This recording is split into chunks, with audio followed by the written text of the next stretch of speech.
You scared the fucking shit out of me. Hello and welcome. Today's story is about a young and, might I add, handsome man who's going to be attempting motorcycle camping. Despite his charming looks and witty shenanigans, riding a bike didn't come naturally to him. And as for organisation skills, you could feature me on an episode of Hoarders and it would just about check out. I have issues. Motorcycle camping is the delightful art of taking everything great about camping and fucking it out the window. Even your options are massively limited to what you can fit on 2 wheels and in a couple of bags. For example, a backup shelter, not a fucking shit show. My back! Friends? You're motorcycle camping, you don't have any friends. Stubbies and grog? Sacrifices will have to be made. Now we're done with the premise, we can begin. So buckle up, because we're going to see how bad I can fuck this up. And for this little endeavour, I'll be taking this right here. An SWM Super Dual T. So, what is an SWM, I hear you asking? Well, I don't care. Shut the fuck up. I have no idea what an SWM is. That was until I bought one for 5 big ones off of a questionable character off of Gumtree. Classic. An SWM, after some extensive research, I Google, is basically a Husqvarna with some spice sprinkled on top. For example, a 600cc engine up front, slotted disc brakes on front, 6-speed manual transmission, fog lights, red. Step 1 of this endeavour is to get all the gear I need. So that starts with storage. What I'm going to try to do is find everything I can off of Facebook Marketplace and Gumtree. So if any of this looks like stolen gear, I'm sorry, but it's mine now. After scouring deep into the internet's butthole, also known as Facebook Marketplace, I arrived on 3 bags, 2 Oxford side panniers and 1 tail bag for a crisp Aussie 50 kangaroos. There we go guys, for 40 bucks, 5-degree comfort rating, 1 kilogram weight, nice and compact. Perfect for the trip.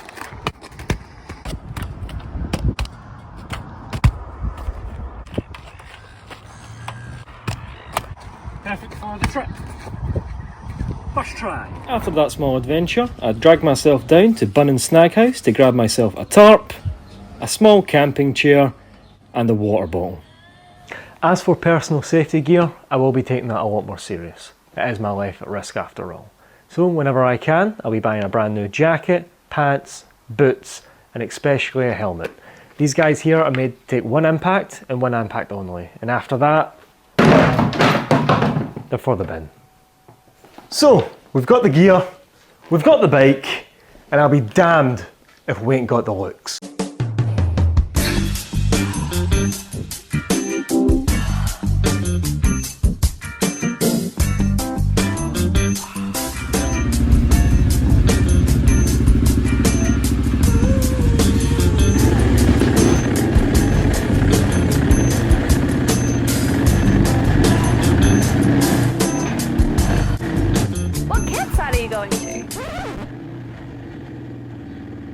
Fuck. What do you mean I can't book with 2 hours notice? Get fucked!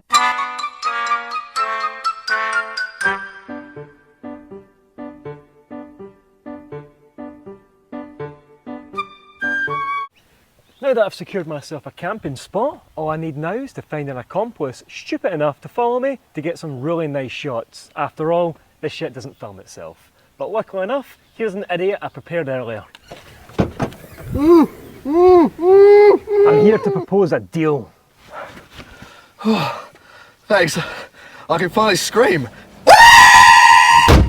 If you scream, you like Nickelback. Hey, you're extremely underrated.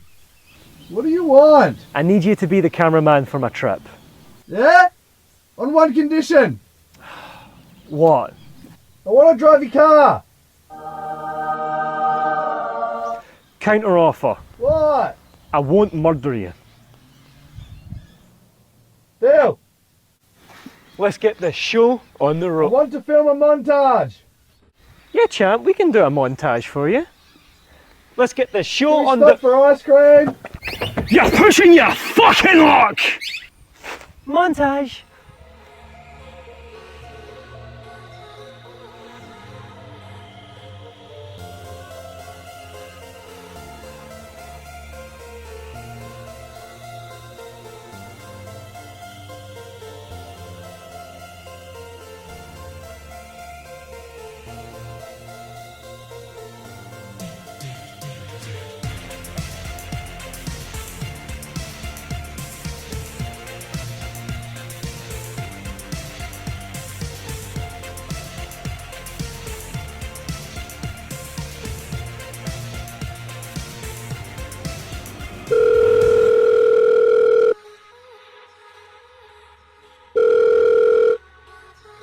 Hey, champion. I was just crunching some numbers there, and I think we're going to have an issue with this montage you're filming. So when you get the chance, just pull over, mate, and we need to have a talk.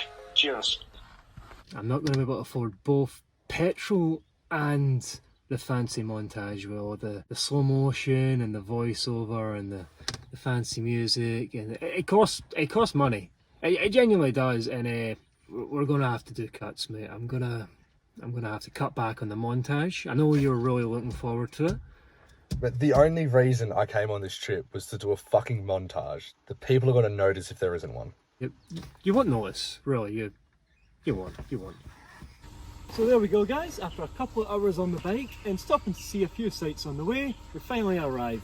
All I need to do now is drive about 2 kilometres down that road right there, and I'll be at my cab. All my food's in that car. You won't get far.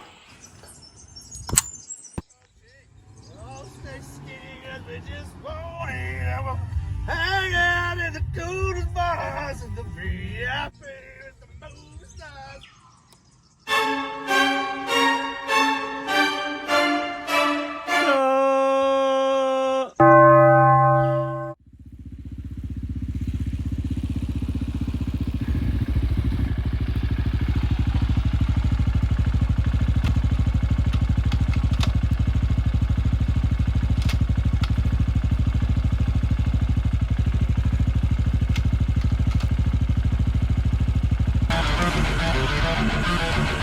As I arrive at my campsite, I couldn't help but notice the discomfort in my rear end, the absence of any phone service, and the recent departure of my favourite cameraman.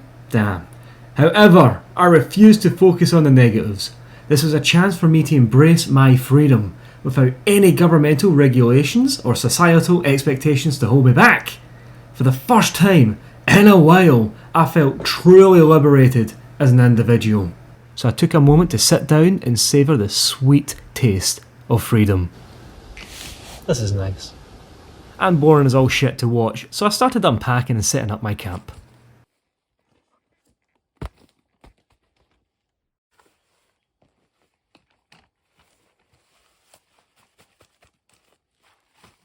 After lighting these 2 native trees with a wee bit of BDSM and with the simple act of securing my hammock, I had created my sleeping quarters for the next 2 days.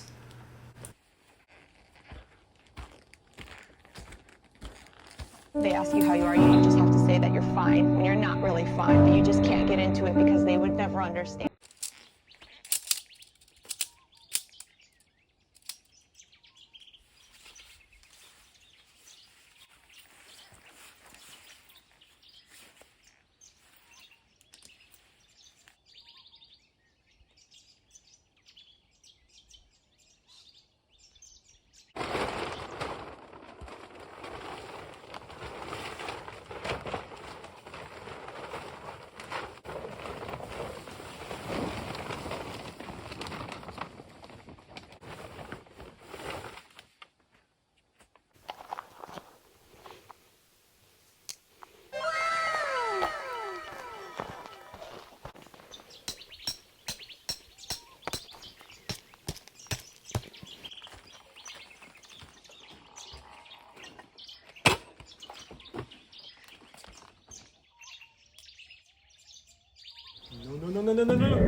Having completed the process of unpacking and assembling, I positioned my camping chair beneath the hastily constructed tarp in order to shield myself from the sun.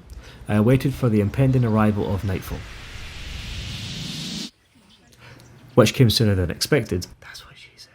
I tucked myself in early that night and kept the cold off my back with the blood of Christ. No one's gonna believe. Who wrote this?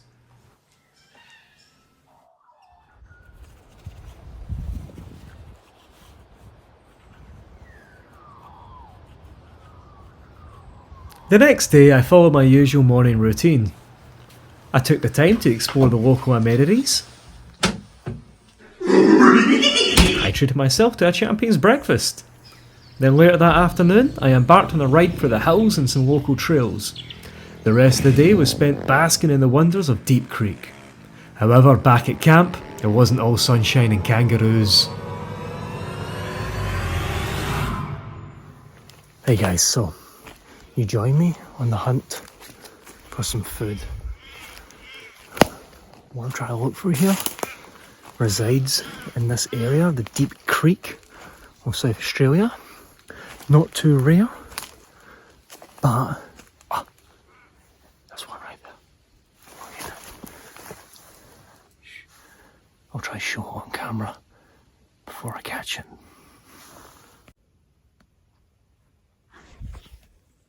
I don't think he's gonna fit my bike.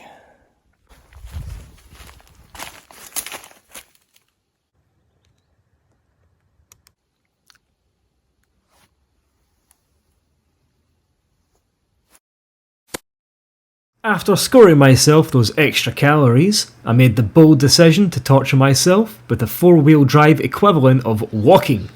The normies call it hiking.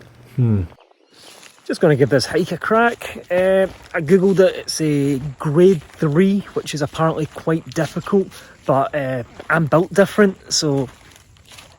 Little did I know, this hike would be harder than saying no to the voices in my head. And now, watch me attempt to make 2 hours of hiking look fucking interesting. Guys, here's an absolute wild reason why I love the South Australian outdoors. See these guys here? So these guys here are absolutely delicious. You see they're red in colour? Means they're just about ready to be eaten. So what you'll do, you'll pick them off, boil them or fry them. They're an absolute delicacy. Just do not be mistaken by the red ones and the brown ones. You know what would make this hike a hell of a lot more interesting? Some epic Viking fighting that's it, that's the one, alright? Now all we need is a really over dramatic voiceover. I walked and I climbed what I can only describe as Frodo's sleep paralysis demon. The terrain was unforgiving. Rock there. But I'll be damned if that view wasn't worth it. Wow. I really need a poo. So I've been walking for about an hour and I've arrived at the waterfall. That's it. That's the waterfall. I just want to go home. Following my disappointment, I persisted in my search for the biggest rock from which to jump off, and eventually stumbled across this stunning waterfall that which I was promised. Voiceover Kyle is probably going to give you some spew about how gorgeous that waterfall was. Dude's full of shit. I've sent better waterfalls into my toilet at home. After I had enough goofing around, I made my way back to camp, and on the way I learned my luck was about to get worse. A lot worse. Warnings are in place as we go to air tonight with a blast of dangerous weather approaching Adelaide. Let's go straight to Chelsea Carey. Sandbags are already being prepared and handed out over on the west coast and across the vulnerable parts of Adelaide. Our coastline is expected to be battered. Abnormally high tides will be driven by the wind, which is set... Hoping to beat the rain. I don't think I'll be beating it. Due to an extreme weather warning, I had to abandon my plans for the next day. I quickly packed up and got on the road before it got too ugly. A big thank you to the Tapanapa Ranger for flagging me down and warning me. If he didn't, I would probably still be in that hammock now, and between me, 2 sheets of plastic, and 90 kilometres an hour wind, I think we all know who would win that fight.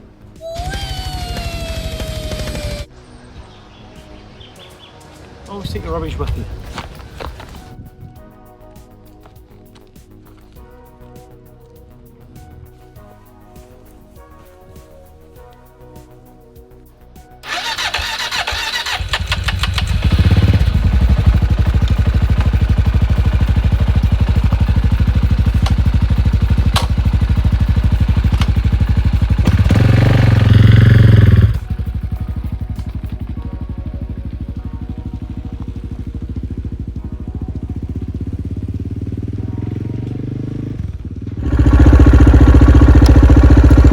Didn't beat the rain.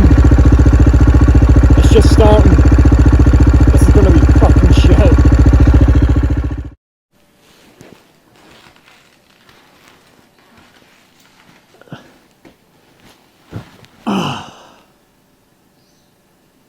That was the story of an amateur attempting motorcycle camping. If this video gets 100 likes, I'll do the next one in nothing but my kilt. For all you weirdos that want to cop a look at my ass. Toodaloo!